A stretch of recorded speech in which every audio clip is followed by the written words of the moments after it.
피디님께서 면접관으로 또 면접을 또 많이 보셨을 거잖아요. 임팩트가 남는, 기억에 남는 사람이 되는 방법, 이런 게 있을지도 궁금합니다. 이거 꼰대 주의보 내려치는 거 아니에요? 이게 괜찮을까요? 라떼는 말이야 막 이런 거 할 텐데. 예전에 선배들이 너는 눈빛이 참 좋다라는 말을 많이 했거든요. 근데 그 말이 나는 사실 무슨 말인지 이해가 안 갔어요. 눈빛이 좋다는 게 뭐야? 사람들 다 눈 뜨고 있고 다 똑같은데.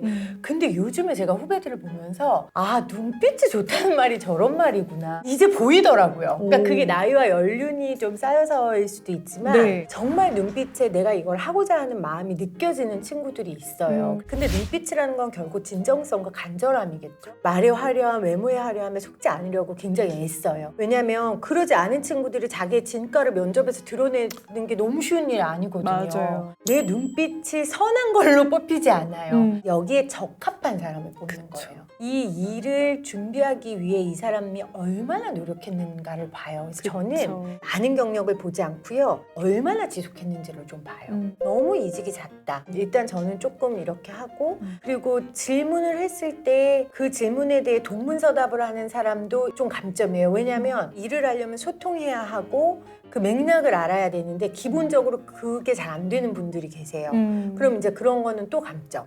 화려한 답변은 아니지만 정확한 답변, 알맹이 있는 답변을 하는 게 굉장히 중요할 것 같아요. 또 하나 덧붙이고 싶은 건요. 입사시험에서 떨어진 건 있잖아요. 나쁜 사람이거나 무능력해서 떨어진 게 아니에요. 그러면 뭐 다 스카이대 나오고 토익 다 넘고 그런 사람 법조 아니에요. 그냥 그 조직에, 그 직분에 맞지 않기 때문에 떨어진 거예요. 이건 나에 대한 거절이 아니에요. 떨어졌다고 위축되지 않으셨으면 좋겠어요. 맞아요. 그리고 말씀하신 눈빛도요. 기업마다 추구하는 눈빛이 다 있다는 달라요. 생각을 했어요. 그럼요. 예능 PD로 제가 한번 넘어가 보고 싶어서 최종까지 시험을 봤어요. 근데 거기서 저의 헌하고 알아요, 뭔가 뭔지. 이거를 싫어하셨겠다는 생각이 드는 거예요. 약간 또라이 같은 눈빛이 있어야 되는데 도끼가 그게 가득해야 없고. 되는데 도끼가 별로 없고 그래서 제가 예능이나 이런 데는 항상 잘 안 됐지만 라디오나 뭐 이런 결은 항상 뭔가 잘 되는 거예요. 그래서 느꼈습니다. 나의 길이 있고 그럼요. 나를 선호하는 그게 있구나. 세상에 내 자리 하나는 꼭 있어요. 물론 맞아요. 그 한 자리가 내가 원하는 자리가 아닐 수도 있어요. 라디오 PD 지망생들한테 제가 요즘 하는 말이 미안한데 여러분들 중에 라디오 PD가 아무도 안 될 수가 있다. 왜냐면 안 뽑는데 어떻게 돼요.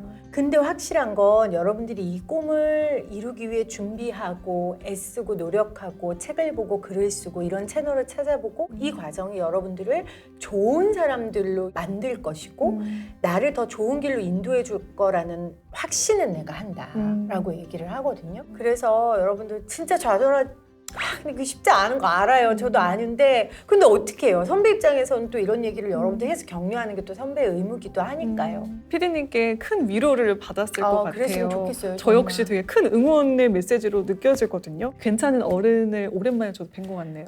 더 정진하겠습니다. 이런 질문은 참 내가 생각해도 잘했다라는 질문이라거나 아니면 상대가 했는데 이 질문 좋았다라거나 이런 좋은 질문의 기준이 궁금합니다. 아마 이 채널 보시는 분들 중에 컨텐츠 제작에도 관심 있으신 분들도 있을 거고 그게 꼭 아니더라도 인간관계에 고민이 있으신 분들 좋은 질문에 대한 고민을 하실 텐데 먼저 그 사람에 대해서 잘 알면 좋은 질문이 나오게 돼요. 저는 그게 다인 것 같아요. 청산유수로 쫙 하고 끊이지 않게 하고 그게 좋은 말일까요? 그게 좋은 질문일까요? 아니요, 저 그렇게 생각하지 않아요. 그 상대방이 들었을 때 너무 고맙고 생각하게 하는 질문? 그러니까 이 말은 곧 내가 조금 말솜씨가 없다 해도 누구나 좋은 질문을 할 수 있다라는 얘기이기도 해요. 정말 애정 어리게 물어보고 애정 어리게 들으면 돼요. 정말 그 사람 인생에 내가 들어가는 거거든요. 그 사람 인생에 궁금해하고 그 이슈에 대해 궁금해하고 하면 좋은 대화 나누는 사람이 되지 않을까. 애정 어린 마음으로 궁금해하는 것. 궁금해해야 돼요. 영혼 이씨. 영혼 없이 말고. 맞아요. 답변에 대한 얘기도 또 드리고 싶어요. 답변도 사실은 비슷한 말인데 이 사람이 나한테 그 질문을 왜 했을까를 생각하면 답변이 조금은 달라질 것 같아요. 그 질문을 하는 사람이 어떤 상황일까 내가 유추하는 거예요. 예를 들어 20대 청년이 했다. 70대 노년이 했다. 다 다르잖아요. 그래서 전 전문가들도 자신에 대한 지식 지식을 이야기할 때 그냥 얘기하는 게 아니라 내 이 지식이 이 사람한테 어떻게 닿을지를 고민하고 답변을 하면 그 답변이 좋은 답변이 되지 않을까. 말의 기술, 현란함보다는 전 진짜 진정성인 것 같아요. 맞아요. 정말. 결국에는 이 교감이 가장 중요하겠다. 맞아요. 좋은 질문도 답변도요. 그 교감을 하기 위해서는 우리 또 다시 한번 마음을 데워야겠습니다. 나 자신에 대해서 알면은 좋고 성숙한 어른이 될 수 있다고 말씀해 주셨는데 나 자신에 대해서 또 너무 깊이 있게 들어가다 보면 또 단점이 보이고 그래서 힘들 때가 있잖아요. 이럴 때 어떻게 해야 되나요? 그러니까 자괴감이 들 때가 있죠. 근데 제가 책에도 자뻑 사용법이라는 거를 쓴 적이 있는데 제가 첫 직장이 종교 방송이었어요. 네. 후원자분들한테 밥을 일주일에 한 번 차리는 걸 제가 이제 도와주는 일을 했거든요. 이게 정말 언론인이 해야 하는 일인가라는 생각이 들 때 생각을 제가 거기서 딱 멈췄어요. 이제 그만. 왜냐면 첫째, 그만둘 거야? 아니, 난 못 그만둬. 내가 어떻게 어렵게 들어왔는데 그때 우리 아빠 아파가지고 제가 돈을 벌었어야 됐단 말이에요. 두 번째, 가서 따질 거야? 어떻게 따져요? 신입사원이 못 그쵸. 따져. 그럼 어차피 나는 이 일을 해야 돼요. 마음을 바꾸는 수밖에 없더라고요. 자괴감이 아니라 자뻑으로. 어떻게 바꿨냐면 우리 방송사를 도와주는 분들 때문에 내가 월급을 받는데 내가 밥상 차리는 거 도와주는 게 뭐 대수야? 얼마든지 할 수 있지. 제가 이렇게 딱 생각을 바꾸니까 그다음부터 이게 저한테 제 일의 단점이 되지 않더라고요. 그래서 제 일 때문에 자괴감이 생길 때는 그렇게 극복을 했고 내 자신에게 자괴감은 생길 때도 비슷한 결의 태도로 좀 극복했던 것 같아요. 네. 이걸 고치기 위해 나는 어떻게 해야겠다로 생각 전환을 빨리 돌렸던 것 같아요. 기적은 상황이 바뀌는 게 아니라 내 생각이 바뀌는 게 기적이라고 생각을 하거든요. 근데 생각은 누가 바꿔요? 내 생각은 내가 바꿔요. 옆에서 아무리 뭐라고 해도 그쵸. 안 바뀌어요. 내가 나 스스로 빨리빨리 생각의 전환을 하는 게 시간도 줄이고 에너지도 줄이는 일이더라. 맞아요. 그걸 여러분 평소에 계속 되뇌이세요. 그러면 그 상황에 왔을 때 돼요. 그것도 연습이에요. 해결 방법으로 빨리 돌아간다면 나에 대한 부정적인 생각이 결국은 나를 발전시킬 수 있는 굉장한 에너지원이 된다. 맞아요. 결국에는 그렇게 분노라든지 부정적인 감정이 내 성장의 에너지원이 될 수 있다는 맞아요. 것들을 성공을 하신 분들은 그거 다 알고 있더라고요. 맞아요. 부정적인 감정을 나에게 좋은 연료로 삼을 수 있는 방법들을 만드셔서 나 자신을 돌보는데 여러분의 부정적인 감정을 사용하시기를 바랍니다. 그러니까 나도 모르게 부정적인 말을 쏟아내게 될 때가 있잖아요. 이런 부정적인 마음, 표현들에 대해서 책에서는 당연한 것이라는 이야기를 해주셨어요. 부정적인 말을 지양하긴 하지만 그래도 해야 되는 부정적인 말들도 당연하죠. 있다고요. 그럼요. 어떤 게 있을까요?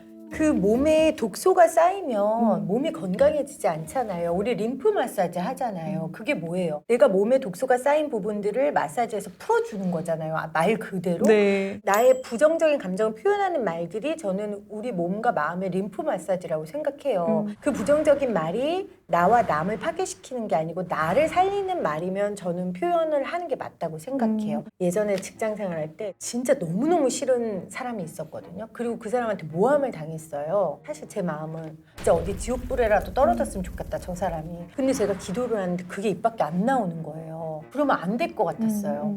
근데 제가 그 얘기를 저희 엄마한테 했더니 엄마가 왜 기도를 하는데도 그 말을 못하냐는 거예요. 아무도 듣지 않고 그런다고 얘를 지옥불에 떨어뜨릴 것도 아니고 그 얘기를 들으니까 그런 거예요. 그냥 말해버리면 되지. 그거 자체가 나한테 치유인데 부정적인 마음과 감정을 적합하게 풀 수 있는 어느 곳에서 욕설하는 거 굉장히 저는 중요하다. 여기가 진 엄청난 배설의 희열과 치유의 힘이 있거든요. 예전부터 구독자분들이 달아줬던 댓글에 대한 답변이 될 것 같다는 생각이 들어서 꼭 여쭤보고 싶었거든요. 네네. 인간관계에 대한 이야기를 하다가요. 뒷담화를 너무 자주 하는 사람을 좀 멀리하세요라는 얘기 한 적이 있어요. 그랬더니 히덴츠님은 뒷담화 안 하세요? 뭐. 그러니까 아니죠. 저도 욕하고 저도 뒷담을 합니다. 하지만 말씀하신 것처럼 믿을 만한 사람에게 하거나 아니면 너무 나의 감정 쓰레기통처럼 사람들에게 매번 하거나 하는 것은 지양해야겠죠. 그래서 피디님 말씀하신 것처럼 한 번씩 부정적인 감정을 배출하는 것도 너무 죄책감을 갖지 않으셔도 좋겠다라는 얘기를 하고 싶었어요. 아니 습관인 사람이 있어요. 그런 사람 여러분 있지 않아요? 밥 먹으러 갔는데 맨날 맛없대. 그럼 먹지 말던가. 회의할 때마다 이건 다 안 된대. 안 된대. 이건 무조건 안 된대. 그리고 만날 때마다 누군가의 단점을 꼭 얘기해요. 그건 아니죠. 그거 이거는 아까 말한 대로 감정 쓰레기통이고 그렇죠. 내가 감정 쓰레기가 될 필요도 없고 내가 감정 쓰레기통이 될 필요도 없는 거예요. 그렇죠. 그런데 우리나라 사람들은 부정적인 감정을 표현하는 거에 굉장히 죄책감을 가져요. 이 부정적인 감정을 내가 어떻게 소화하느냐가 굉장히 중요하다. 그래서 저는 아이 키울 때도 울지 마. 울면 안 돼. 어떻게 안 울면 그쵸. 울어서 울어야죠. 해결을 해야죠. 맞아요. 화가 나면 화를 내야죠. 그걸 가르쳐주지 않을 때 아이들이 커서 부정적인 감정을 해소를 못해요. 맞아. 부정적인 감정을 적당하고 예의 있고 본인이 본인 스스로에게 쪽팔리지 않게 해결하는 건 굉장히 중요하고 성숙한 어른의 가장 큰 요소 중에 하나다. 저는 그렇게 생각합니다. 적당하고 예의 있고 나에게 쪽팔리지 않게. 그럼요. 이 세 가지 포인트가 꼭 필수인 듯하네요. 우리 명심하자고요. 피디님, 마지막으로 저희 구독자분들께 하시고 싶은데 못다한 이야기 있으시다면 부탁드릴게요. 어른이 없는 시대라고 사람들이 얘기를 해요. 저도 저를 돌아보면서 이 책을 썼고 지금 내가 어떤 어른인지 돌아보지 않으면 내가 시간이 흘렀을 때 저런 어른은 되지 말아야지 하는 사람처럼 됐겠다라는 두려움 때문에 이 책을 쓰게 됐거든요. 한 번쯤은 지금 내가 어떤 어른인지, 그러니까 내가 지금 어떤 직업인인지, 내가 어떤 엄마인지, 어떤 아빠인지, 내가 어떤 아들인지 딸인지 그거 말고요. 내가 지금 어떤 어른인지를 좀 돌아봤으면 좋겠어요. 그러면 여러 가지 내 역할에 대한 답도 나올 것 같고 내가 지금 해야 될 일도 찾을 수 있을 것 같거든요. 무엇보다 내가 주변에 타인이나 공동체에 어떻게 해야 될지 내 태도를 점검하고 바꿀 수 있는 기회가 될 것 같습니다. 사실 제 얘기를 이렇게 와서 하는 게 굉장히 두려운 일이에요. 사실 그런 생각 들거든요. 그냥 어떻게 해요? 와서 얘기해야죠. 그게 또 제 사명이라고 생각하고요. 제가 오늘 한 얘기에 부끄럽지 않은 어른이 되도록 노력하겠습니다. 여러분 우리 모두 같이 지금보다 괜찮은 어른 해요. 저희는 여기서 인사드리겠습니다. 오늘도 채널 고정해주신 히립, 내일도 최고길만 걸으세요. 안녕.